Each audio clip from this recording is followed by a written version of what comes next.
Hello, everyone. So let's start by saying that this is. Hello, everyone. Good evening. My name is Jocelyn Parra Cervantes, and this is a video I'm doing for my class of Identity and Culture. And we're going to talk about European literature and its impact on our actual days. So I hope you get to enjoy it as much as I did making this presentation. So let's continue.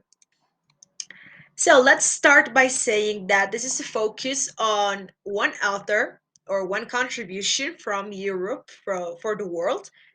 And in my case, I chose one of my favorite authors of all time, Alexandre Dumas. He's basically a French author who wrote many different novels and theater plays. However, there are two of his works which are the most famous, and those are The Three Musketeers and my personal favorite, The Count of Monte Cristo. That's my favorite novel. I love it. And I think that this author is sometimes a little bit forgotten along the line. Like you have heard of the Three Musketeers is something very prominent, very present in pop culture, and so on. There have been many other kind of more modern adaptations of the Count of Monte Cristo, which are not exactly named like that, but they are kind of like very similar to it, or they take his novel like as the base form for this adaptation. Sorry. So I think that sometimes Alexandre Dumas is a little bit underrated, and I think he needs a little bit more recognition for that. So let's talk a little bit more about his personal life in the next slide. All right, so let's continue by talking a little bit more about his life. Pardon my French. I'm going to try to pronounce these names and many other things in French as in my best capacity. So I apologize in advance for any mistakes I may do or if it's a little bit cringy. So we have here Alexandre Dumas, but why does he say Père beside his name? Well, basically, he shares this same name with his son. So we have Alexandre Dumas' father and Alexandre Dumas' son.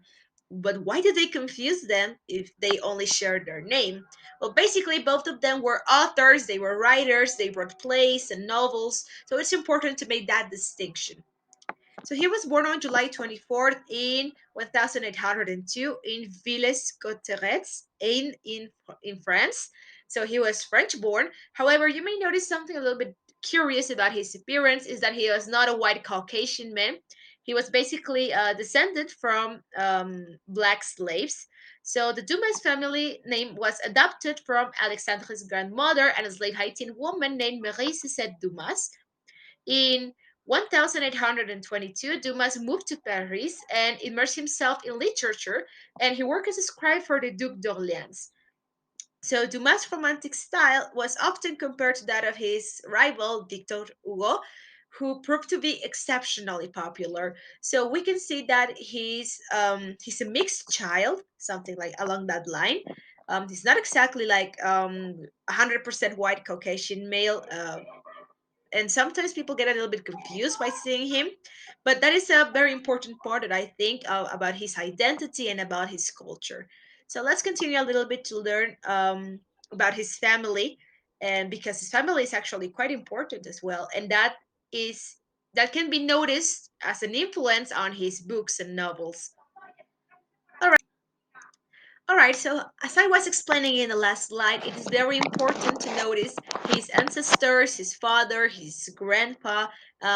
Everything about him is extremely important because this not only plays a key role in his own identity, but also in the influence of his later books. So we have this man right here. He is Dumas' father, Thomas Alexandre de Vie de la Pailletterie. Sorry, and he was born out of wedlock to the Marquis de la Pelleterie and Marie-Cécile Dumas, a black slave of Santo Domingo. This man used to be a common soldier under the Ancien regime who assumed the name Dumas, well, thanks to his grandmother, basically. And he later became a general in Napoleon's army, where he acquired the dubious nickname the Black Devil. So this man rose to the rank of general at the age of 31, the highest rank of any black man in an European army. So we can see that this family was composed of mixed people, black people, with Haitian slaves, with other white people. So we can say that this was kind of like a culturally diverse family. Unfortunately, this man died after being imprisoned, and he basically left Dumas and his mother completely by themselves. so that they could fend off for themselves. And it was kind of like a harsh situation. So they had to do anything they could with their actual circumstances. It was a very difficult life, but we can see that it paid off well in Dumas' future because he became a renowned author. So let's continue to see where this path takes us. So, like we mentioned, he was all right. So now we get to do my favorite part, talk about his most famous works. Basically, these are his greatest contribution to literature, especially French and European literature, as these are the works that have been most adapted to. I think was the Three Musketeers more than the Count of Monte Cristo. But I'm sure that you have seen many, but many kind of adaptations of the Three Musketeers, and these four men, there are actually four of them, have become an icon for chivalry, for romance, for honor, for drama, for many, many things. Basically, this kind of stories, I think there is more than one book. They are kind of like romantic adventures of the Count d'Artagnan. He's basically like the main character, the main musketeer, and there is kind of like a large series of books about these characters who, fun fact, actually lived. They were real, however, not really in the way that Dumas portrayed them. Obviously, he exaggerated the thing, but they did exist. They were alive, and I'm not really sure they were actually musketeers, but they were real people. These were not their real names, obviously. Dumas had to change them, but these people did exist, in fact. So, like I said, we have our four main characters, even though the tale is called The Three Musketeers. We have the Comte d'Artagnan, who is the main character.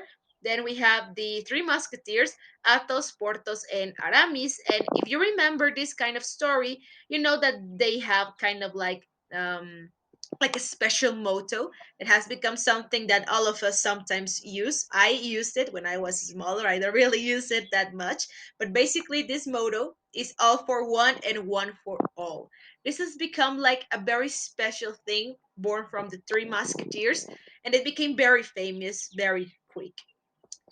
Now, on to my favorite book, my beloved, The Count of Monte Cristo. Basically, this tells a tale redundantly, of Edmond Dantes. He's basically a young man who is thrown in prison for a crime he didn't commit. This is during the Napoleonic Wars, if you remember what I said in the last slides.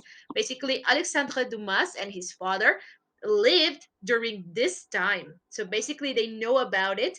And he was able to portray this between the Three Musketeers and the Count of Monte Cristo. So in the Count of Monte Cristo, basically, it's a tale of love and hatred. Most hatred and vengeance, after all. It's basically a tale of how Edmond Dantes, in all of his years in prison, learns how to defend himself, learns his self value, so to say, and meticulously plans his vengeance on all of those who wronged him. So he discovers a treasure that makes him ridiculously rich. So he stops being Edmond Dantes for a while to become the Count of Monte Cristo. It's a very exciting tale filled with many characters. I already read it, and that's why I love it so much. I think of it as a classic, a literature classic. Sorry, it's very well written. It's beautifully written, and I think it's worth it that all of us can read this book at least once in a lifetime. So basically, this is also based from a real story. I'm not obviously the story didn't go quite as the book did. Obviously, the book is way more dramatic, but Dumas kind of like intertwined real history facts or things that actually happened and combined it with fantasy. Well, not exactly fantasy, but fiction with drama, with hidden romance, and all those things.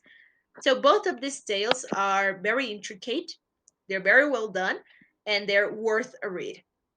So basically, that was it for his most famous works. All right, so now we get to do my favorite.